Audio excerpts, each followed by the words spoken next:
Hey everyone, thank you once again for tuning in to the Iconis podcast. I'm one of your hosts, Barry 3D, and today we're going to get down to some stealth, some parkour, and where it should be. We are going to talk about Assassin's Creed.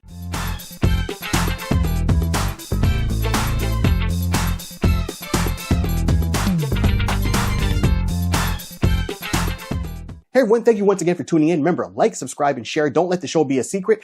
As I said, this is Barry 3D, and we're going to jump into Assassin's Creed. Now, I know Assassin's Creed has been a video games that's been going on, it seems, forever. The first game came to light in 2007 by Ubisoft, which is a company in Montreal, my hometown. Gotta love it.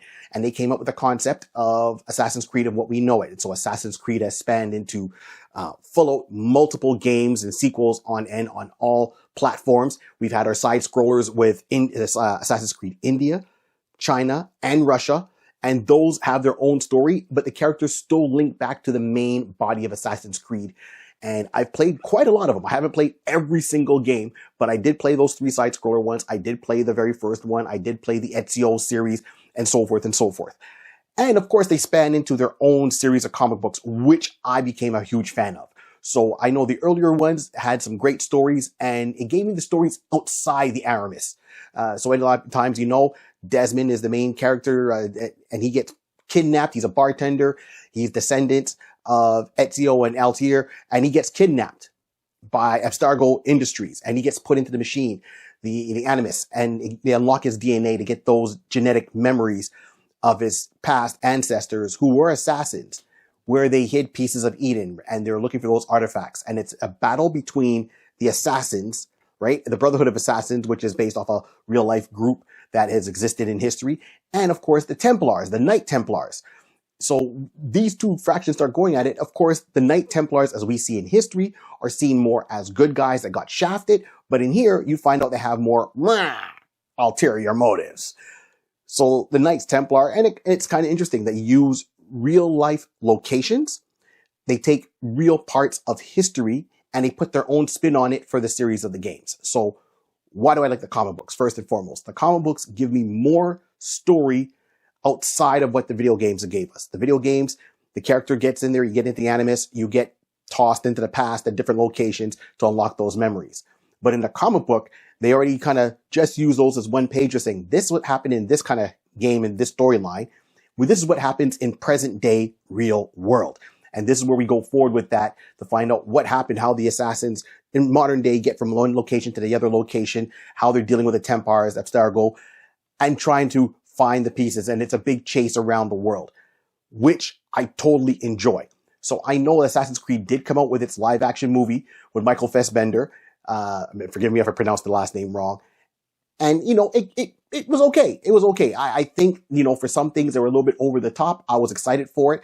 I enjoyed it, but I think there's aspects that could have been better.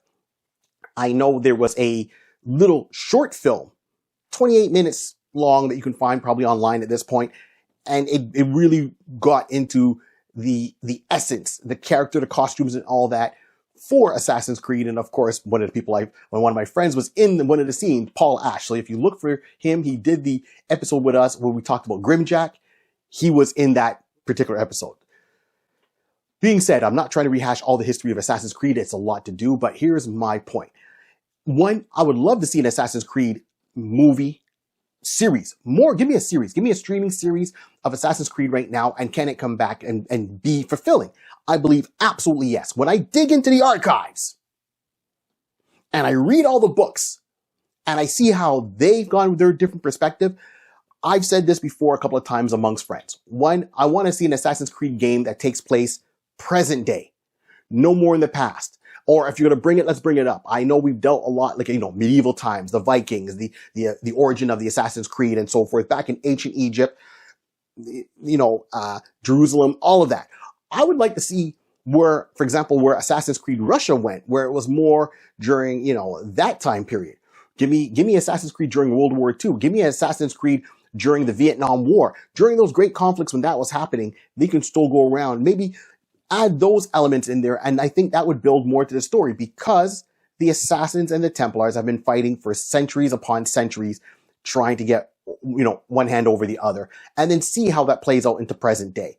I would like to see an Assassin's Creed that takes place in 2025 or 2026, with today's technology, with the assassins still going around. So what would they look like? I mean, of course, we'd still have the hidden blades. That's got to be in there, but the assassins would be walking around in hoodies like I like. The Templars would be in suits.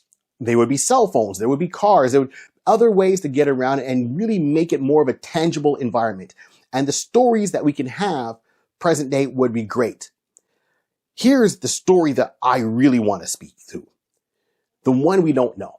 So for years, we know the assassins and the Templars have been going back and forth.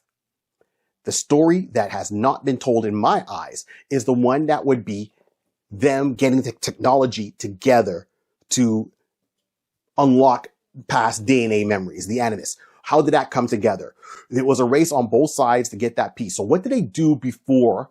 Who discovered this technology as a possibility? And then how did that play out for both groups trying to get that together to see how that would play out in the long run? That is the story that we need. And that would take place present day, not in the past. Can you imagine the two factions running back and forth, trying to find their scientists, trying to unlock this? And then, of course, we know there's the other aspect that we don't talk too much about. And that seems to be this outer worldly aspect. It started off as Eden. Then you found out there were aliens, and then they came forth. And there's a couple of them that are key to this whole story for where it was going. Did someone find some past technology at one of these sites, beside the apple, beside the staff? There's disc out there.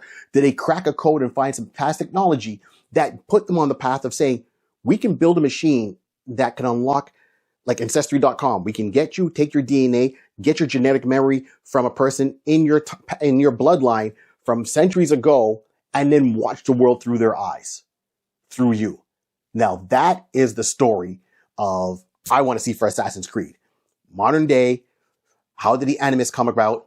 Did someone find some technology for them to kind of their own way to go back in the past and bring it today? So that I think would be one, either a cool game, two, an amazing online, when I say online, I'm talking maybe a series, right? A movie wouldn't be able to put that all together in one shot. The movie might kick it off, but I think a series, on one of the streaming services that have the budget to do it and do it properly. I'm looking at you, Amazon. I'm looking at you, Netflix. I'm looking at you, Disney Plus. Whoever's going to do it, or someone else, Hulu, whoever's going to do it. And that's where I think Assassin's Creed should come in, and that's how it should go. But keep in mind, stick to the roots. Let's not get too far away like the movie did, where the Animus had you flying, crawling up walls to the side. That's not needed. You can just lie down and let it be.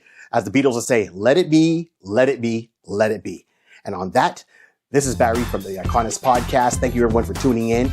And now it's time for me to check my Ancestry.com. You see? No, still the same.